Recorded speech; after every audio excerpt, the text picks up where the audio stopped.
ഞാൻ 2 മിനിറ്റ് കൊണ്ട് തയ്യാറാക്കുന്ന ഒരു വിഭവമാണ് കാണിച്ചെടുക്കുന്നത്. 2 കോഴിമുട്ട എടുക്കുക, പാകത്തിന് ഉപ്പ്, കുരുമുളക്, മഞ്ഞൾപ്പൊടി ഇട്ട് നല്ലതായിട്ട് ബീറ്റ് ചെയ്തെടുക്കുക.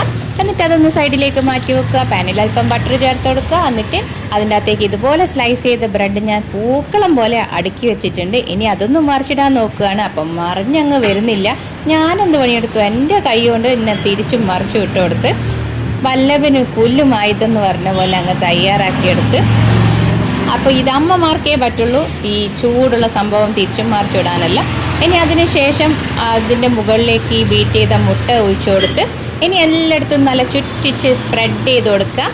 എന്നിട്ട് ഒരല്പം വേവാൻ വെക്കുക. എന്നിട്ടൊന്ന് മറിച്ചിടുക. മറിച്ചിട്ടതിന് ശേഷം അല്പം ടൊമാറ്റോ സോസോ അല്ലെങ്കിൽ വെജിറ്റബിൾസ് വേണ്ടിക്ക് വെജിറ്റബിൾസ്, അല്ലെങ്കിൽ ചീസ് വേണ്ടിക്ക് ചീസ്, എന്ത് വേണ്ടിക്കലും നിങ്ങൾക്ക് വെക്കാം. എന്നിട്ട് അതൊന്ന് കട്ട് ചെയ്തെടുത്ത് കഴിഞ്ഞാൽ നല്ല ഒന്നാന്തരം ചായക്കടി 2 മിനിറ്റ് കൊണ്ട് തയ്യാറാക്കിയെടുക്കുക. സൂപ്പറല്ലേ?